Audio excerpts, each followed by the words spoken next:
Hello everyone, my name is Stephanie and welcome to this video about the top children's books of 2019.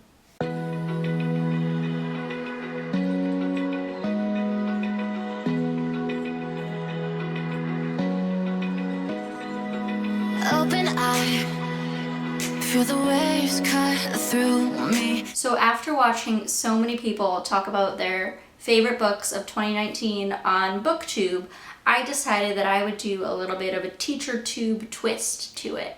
So for those of you that don't know, I do have both a YouTube channel and an Instagram account dedicated to the books that I read.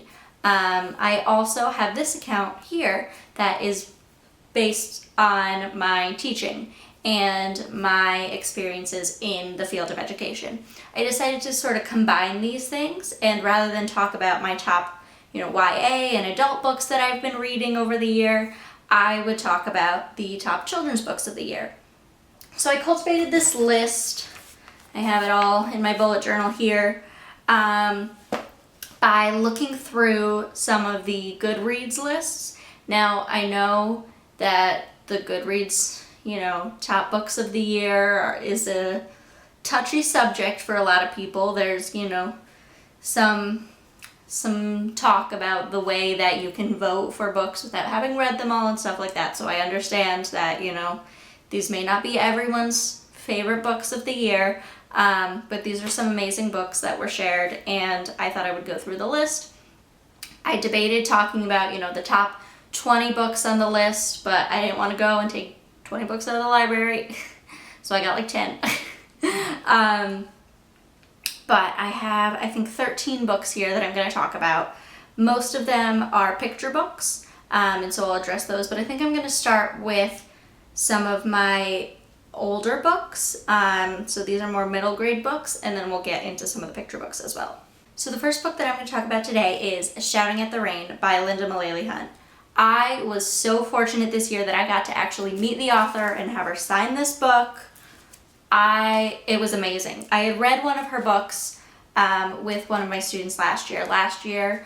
I did some work in second and third grade, and one of my third grade students had dyslexia. And so we read the book Fish in a Tree, which also is about a character with dyslexia, and it was absolutely amazing to see this little girl connect with a character so much.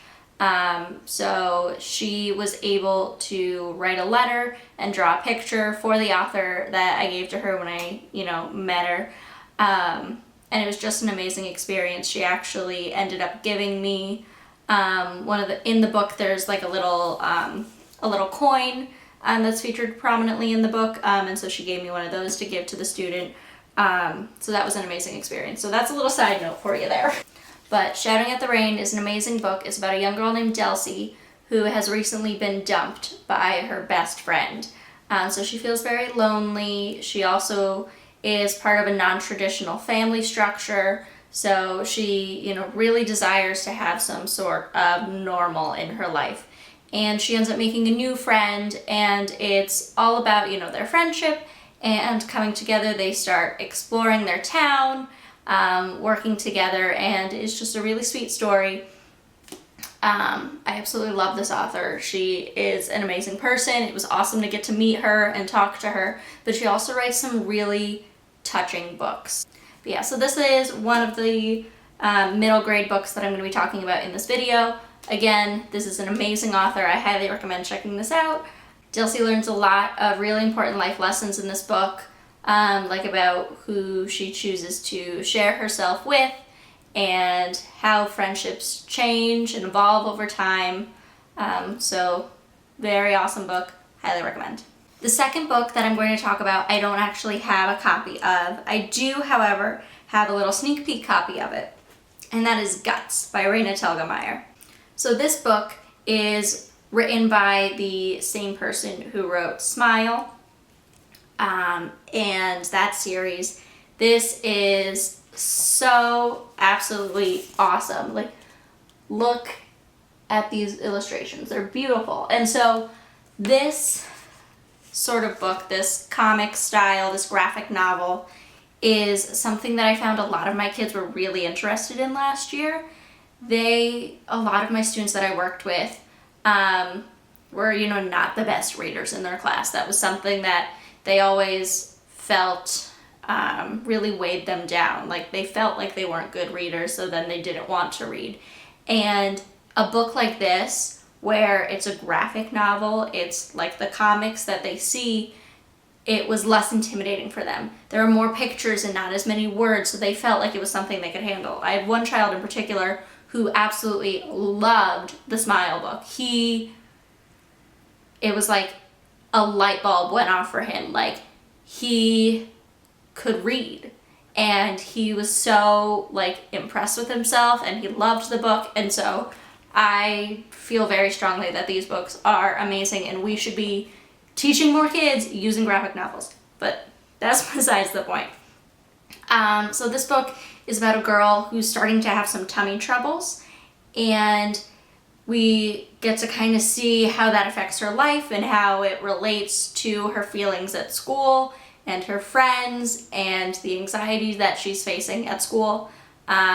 So definitely check this out. I highly recommend it for your struggling readers or those who might feel intimidated by a larger type novel.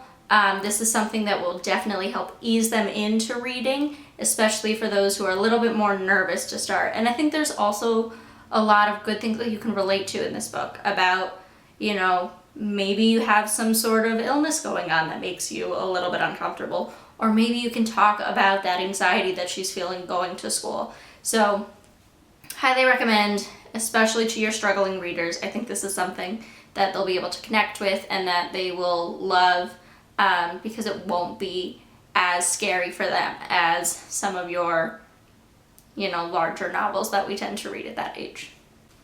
Switching gears a little bit, I'm going to talk about a book now that is more poetry based. Now, this book was voted #1 on Goodreads in the children's section, and I definitely know why. There's been a lot going on with this particular subject. We've seen this book, we've seen a movie come out recently. Now, this book is A Beautiful Day in the Neighborhood by Fred Rogers. So for those of you that don't know, Mr. Rogers was an amazing person. I highly recommend learning more about him. He's just a fabulous person, and he had a children's show. On this show, he would say a lot of poems and sing a lot of songs, and so this book here is a collection of 75 of the poems from his show and his previous show before that. This book also, in addition to the poems, is full of beautiful illustrations that relate to the different poems. And you can also see some familiar characters if you have seen the show. You'll recognize some of the characters in these illustrations. Now, while these are a little bit more advanced than some of the picture books that I'm going to show you, they are still great to read to young children, even if you want to pick, if this happens to be your bedtime book for, a little while, you might read a couple of the poems each night. But this is a book that I love. I borrowed it from the library, but I definitely want to get my own copy. And it's just so sweet. I loved Mr. Rogers growing up. And even now, looking back on it and watching some of his episodes and even looking more into the story behind him and who he was as a person, I love him even more. I've seen all these stories on the internet of people who have met him and, how he's just as amazing, off camera as he is when you see him on TV. So that to me is amazing. I really want to see the movie. I haven't seen it yet, but I really want to see the movie. It looks so good. I do know that one of my students actually saw the movie with his family this year. And, Mom told me about it when she dropped him off and was like, oh, he loved it. It's so exciting. We've been singing some of the songs. So that's really exciting for me to know that one of my students who, they're not making Mr. Rogers now. He still gets to experience that because of books like these and the movies that sort of have been bringing that back. So that's just an awesome, awesome thing to see. So now we're into the picture book section of this video, but the next book I'm going to share relates to the previous one because it is also a poetry book. So this book is by Kwame Alexander, who I love, and it's called The Undefeated. Now, Kwame Alexander has written books at all different age levels, but this one particularly is a children's book that he wrote for his daughter. And this is a poem that he wrote and then had illustrated. And, oh, of course I open up to the one page without a picture. But the pictures are gorgeous. This is a poem to Black America, and it highlights some very important events in Black history and some very important people that have changed the world. And if you take a look in the back, there's this afterword that he wrote, and it talks about how he started writing this poem after his daughter was born and when Barack Obama became president, and all these sort of events in his life that encouraged him to write a poem that would remind the readers to not give up, and would remind his daughter to not give up, and remind his daughter how we got to this point in history where a Black man could become president of the United States. And he also talks about how he chose his words very carefully, like he chose to use the words Black and African American, even though a lot of the historical figures in this book would have used different words. And so I loved the afterword part of it and getting to see sort of the notes on the various people and events that he referenced in his poem. So that also just really made the poem even more amazing, because you got to kind of hear his thoughts and like how he wrote this book. So yeah, I love this book. It's such a wonderful poem. The illustrations are beautiful, and I love that he describes it as like a love letter to Black America, because that is something that children need to see. They need to see the history, the good, the bad, and the ugly. That, there were some horrible times that happened, but there were also some amazing people who fought through that. So I highly recommend checking out this book. The next book I actually don't have a copy of, but I will put a picture up here, is Soloway by Lupita Nyong'o. And this book I decided to put next because it also talks about being Black and colorism, and it's just a beautiful book about this young child who doesn't like the color of her skin.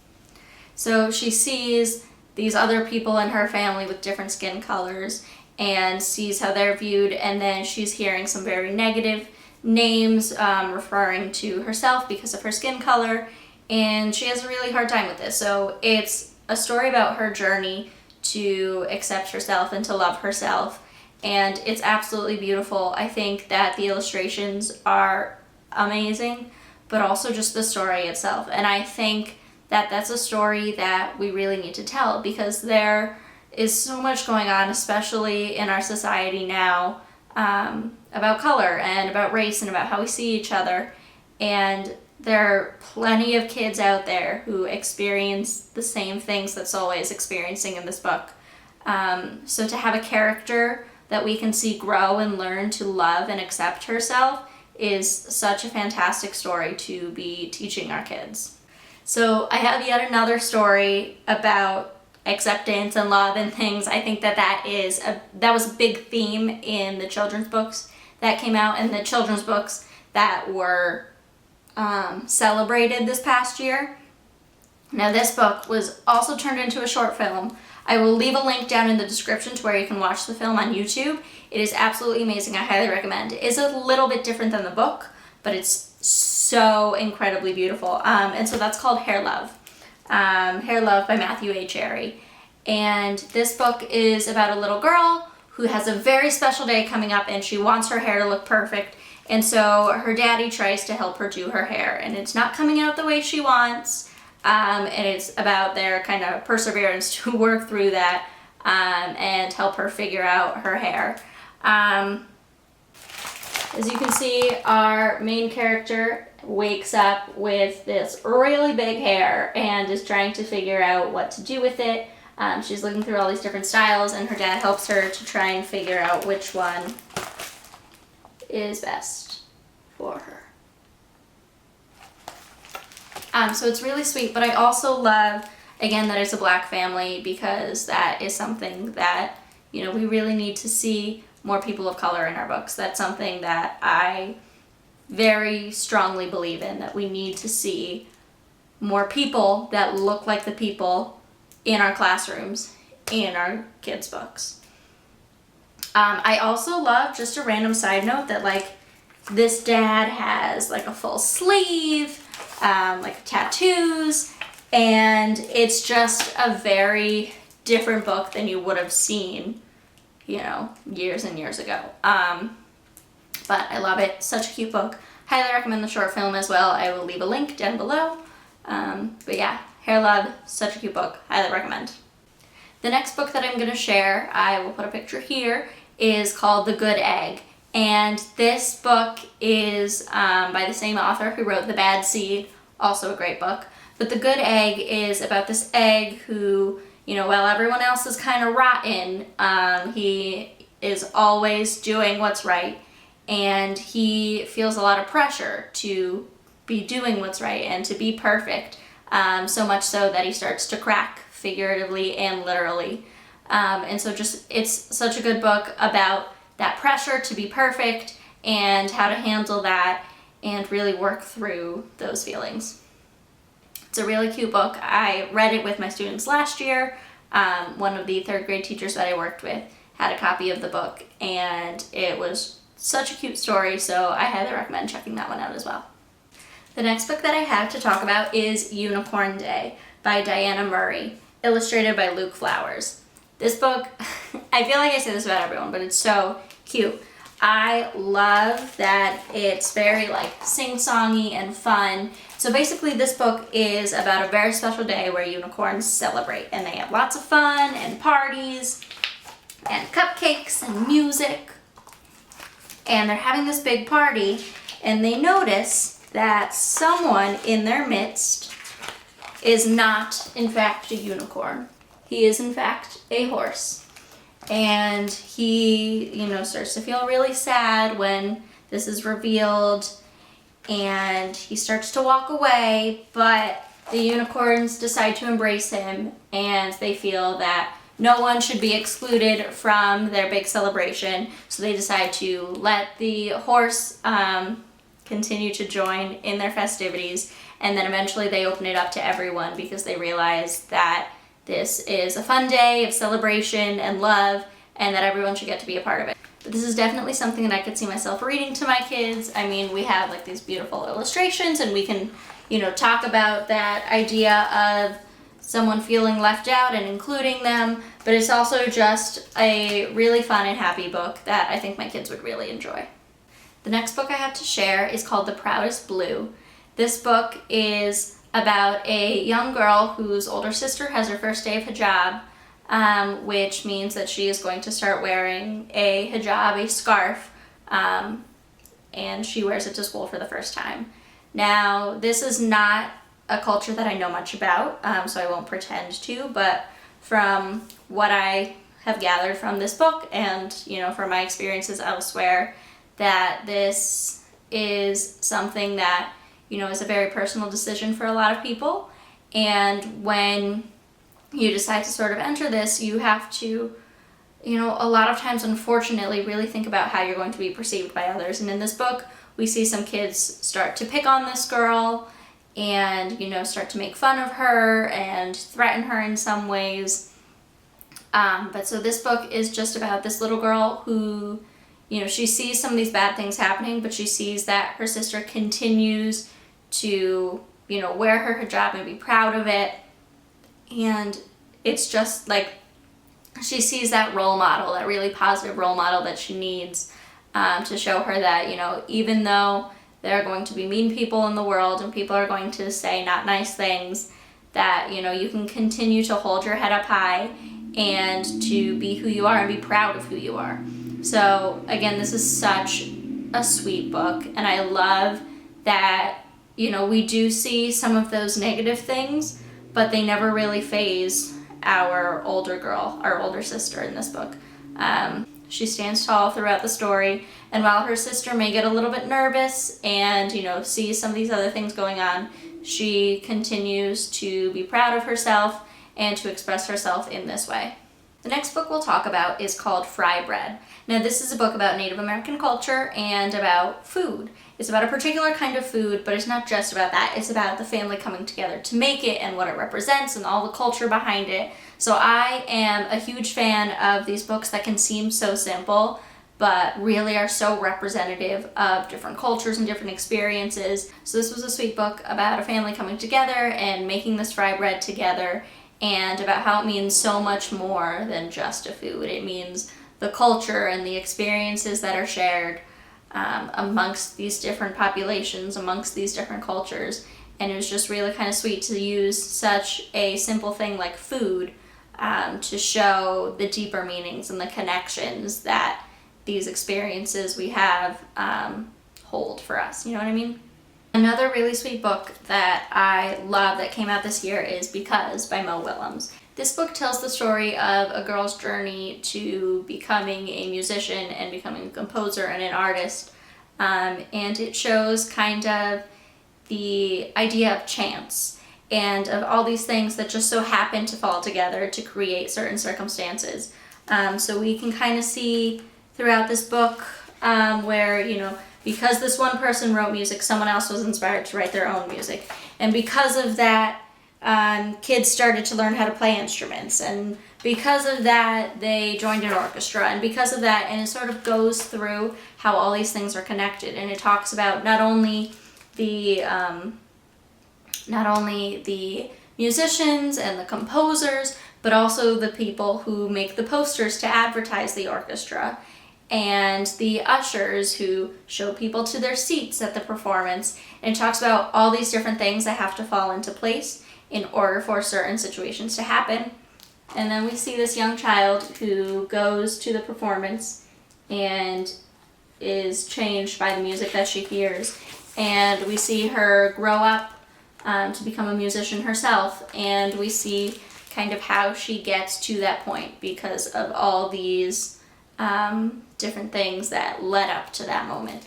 So I love Mo Willems. I love, Elephant and Piggy and the Pigeon books. But this one is just so moving to me because you can see that all these things had to fall into place in order for someone to get to where they are. And you see all the people that are involved in these big events, like the orchestra and the conductor, and how we had to have the train conductor to get the orchestra there, and how we had to have someone to create all the advertisements to get the audience in those seats. So this is such a sweet book, and I really loved it. I thought it was so amazing and beautiful, and I love that we see this sort of this music kind of throughout that's connecting all of the different pieces of our story. So I have yet another Kwame Alexander book to talk about, and that is How to Read a Book. I actually, in preparing to make this video, I called one of my friends up and I read her this book, and I was like, you have to hear this, just humor me for a little bit, let me read you this kid's book because it's so awesome. I have to say, I've been talking a lot about illustrations, but the art for this is absolutely amazing. You can see the collage and all the little pieces that went into it. And it's also really cool because, there are pages that open up, and there are, these little small pages that you can kind of flip through. So the art of this book is absolutely amazing. So Melissa Sweet is the artist for this book. So this book is basically a poem about the adventures of reading. And it walks you through how to read a book. You have to first sit under a tree and, listen to the world around you. And it's not like the technical how to read a book, where, you're teaching kids how to read and those it's nothing like that. It's about how the words and the sounds have meaning, and you have to make yourself comfortable within the pages of the book, within the story, and really dive deep into it. I really like this one line. Let me find it.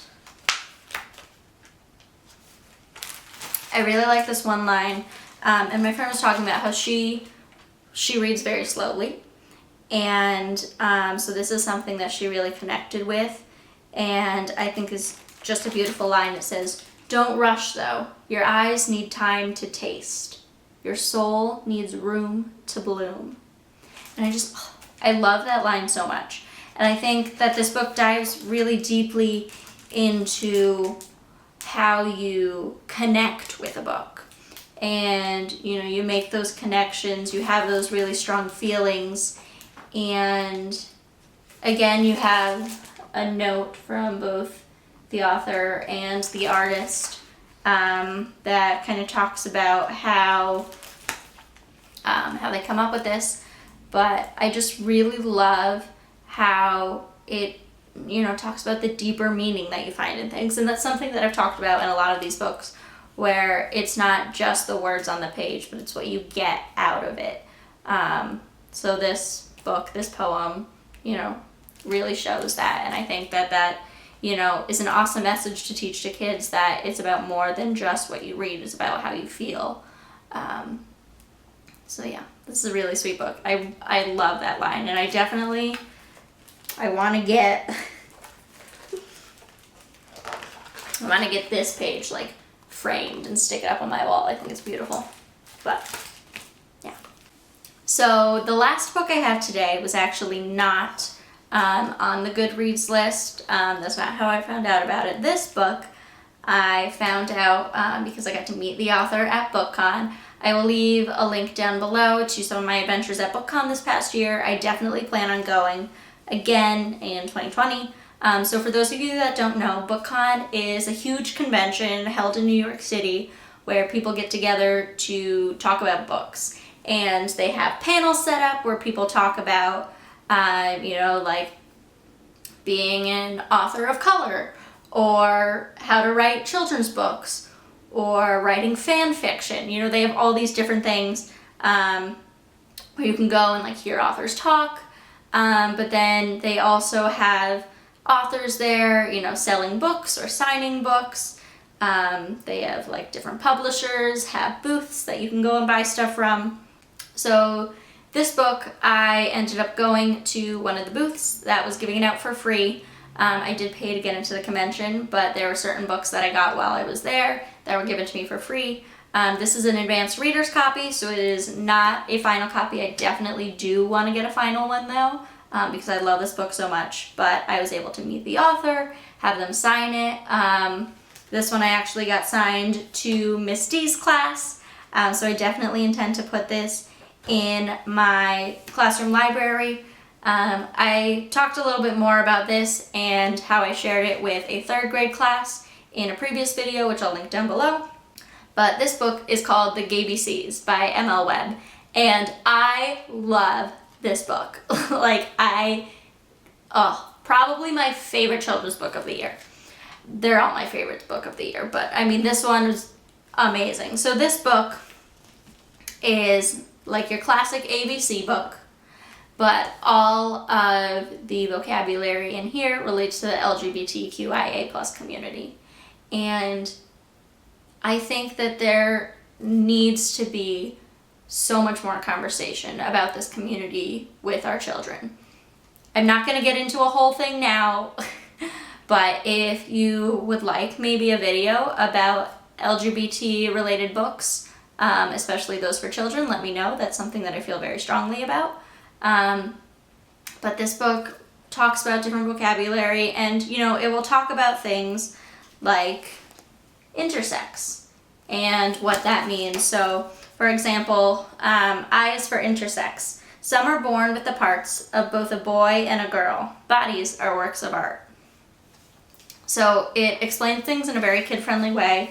It talks about these different really important topics that we need to learn about. It's like, I can't get over how much I love this book. So it talks about, more specific identities, things like gay or lesbian, non-binary, but it also has other words that are not specifically LGBT, but are things like M is for mountain, the peaks that you'll move with courage and strength found deep inside of you. So like things like that relate to being a member of the community and the experiences that you face, but they also are not like more identity based. Does that make sense? But yeah, I love this book. I will point out a couple of things that you should know before reading this, or at least that you should know before sharing it with others. So the A in this book is for ally, and I've seen a lot of people who feel that when you're reading an LGBT book, the first thing you see should not be ally. It should be something like ace or arrow. And I will let you make that decision for yourself, how you feel, but that is a critique that I've heard about this book, so do with that what you will. I'll also let you know that the word queer is used in here, and where that is something that people are taking back and are using to describe themselves. I do know that that is a word that makes some people uncomfortable, so just keep that in mind when you're reading this book. I will also point out that in the back there's a glossary with more literal definitions of each of the terms in this book, and it can be really helpful to start conversations amongst your students, or continue conversations if that's something that happens organically in your classroom. So those are the books that I wanted to share with you that are my top books of 2019. If you're interested to see more of my videos about books, I will leave a link down below to where you can find my Bookstagram and my BookTube and other places where I talk about books. I will also leave some links to some of the other videos I mentioned and some other places like Goodreads where you can find some awesome children's books to add to your classroom library. So down in the comments below, let me know what are your favorite books of the year, be they children's books, YA, adult, whatever.